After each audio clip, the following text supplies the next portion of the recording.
One thing about fishing at a jig, when you do get a bite,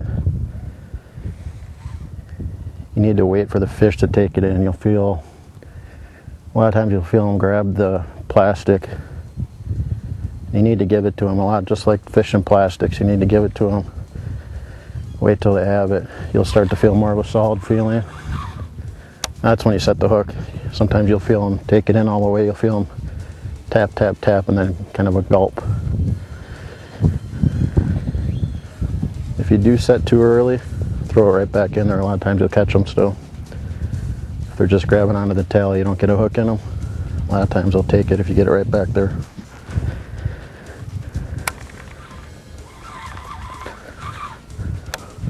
One thing I've heard from a lot of the pros say it, and I'm not sure why, and I've read it on a lot of forums, and when I was beginning, it really screwed me up. It's, if in doubt, set the hook.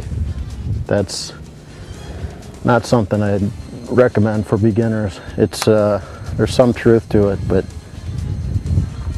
most of the time, if in doubt, just hold your rod perfectly still. Don't pull. Wait for the fish to do its thing. If you pull, the fish is going to drop it. If you set the hook, the fish probably doesn't have it, or you have a log. If in doubt, set the hook. It's going to get you a lot of log snags. If you're coming over a tree, a lot of times that will feel like a fish. So a lot of times you'll be in doubt. A lot of times I am. If you set the hook, you're going to bend the weed guard back and be right in the log. So it's not my recommendation. If you're coming over logs, you gotta, these will go through just about anything if you don't pull them too hard. You just gotta work them real slow over the logs or weeds or whatever you're fishing. But logs are one thing where you get a lot of snags, but if you work it real slow, never pull too hard, you can go through just about anything with a jig. But if you're setting the hook happy, setting the hook into logs, you're going to get snagged a lot.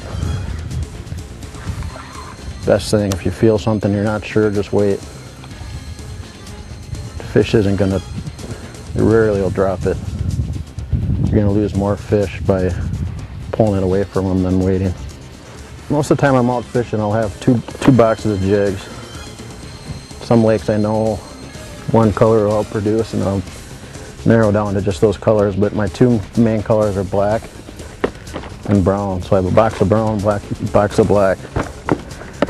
The black ones are, for the most part, black and blue. Something like this. The Strike King I like. Eakins jigs.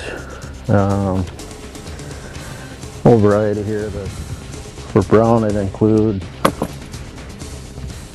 with a little chartreuse and black. Brown and orange. There's another brown and orange. And these are all Eakins jigs. Something like a Northland Jungle jig. Mostly brown. This one I would trim down. Most of the skirts I'll trim down to about there. Trim off some of that orange, but this is more of a green pumpkin. It's still the brown, basically a brown color.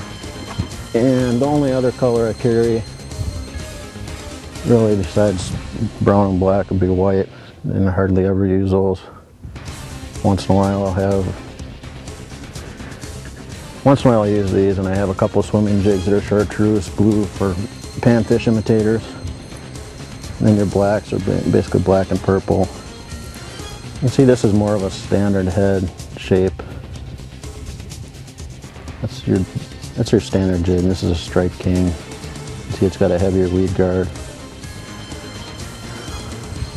As far as jig head, you'll have some that are made to go more through weeds. The Jungle jig is one of those, more of a pointed head. And you'll have a football head that's made for rocks. And then basically your standard jig. Most of the time, for most applications, weeds, light rock, the standard jig like this is all you need. The Eakins jig head is more of a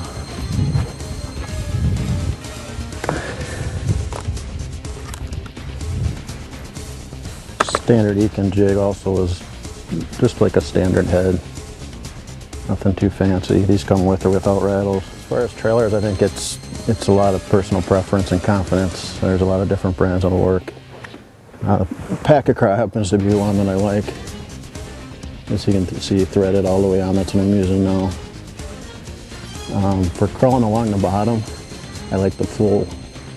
I like to have it threaded on. It's less hook and more soft plastic for the fish to not feel, and then I think it's a little more natural for crawling along the bottom.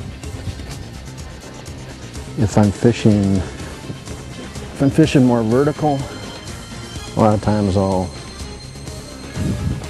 use a chunk like this. I think that gives it a more erratic fall when you're flipping into heavy vegetation. It'll just up around. Just pitching into about 3 feet of water. I got a Eakins craw jig, Eakins jig 3/8 ounce with Pack-a-craw I happen to have on here. It's green pumpkin watermelon color. Always free spool with your thumb on the spool. A lot of times you'll feel just something a little different on the way down. When that happens, I'll stop it, I'll let it drop all the way down, and I'll just hold it and wait to feel if there's a fish there or not. So you're just pitching to targets, short targets, 15 yards type target, there's a bite.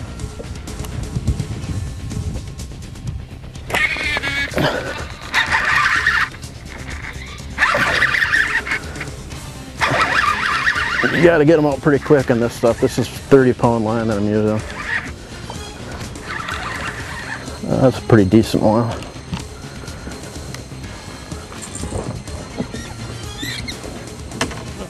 This one has some weird coloring on it. Normally I'll use 30 pounds. Sometimes I'll drop down to 20 and 50 a lot of times if it's real heavy. It's a decent fish. It's got to be close to 18. Look at the coloring on this one though. I don't know if I've seen one quite like that.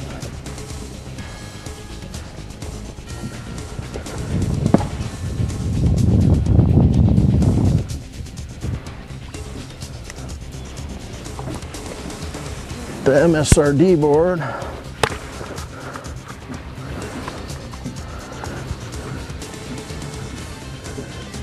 Just a hair under 19.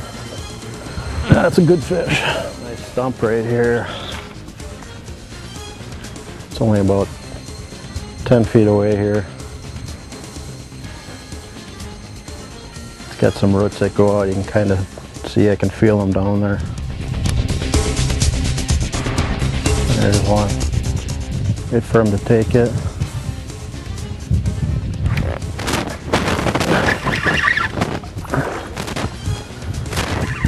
There's an underwater stump there that you can't see, but flipped it right up there, and he felt something weird there when it went down, so I just waited. He took it, but a pretty subtle bite.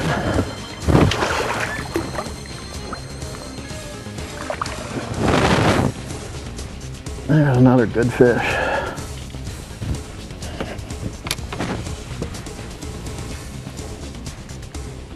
18 and a half.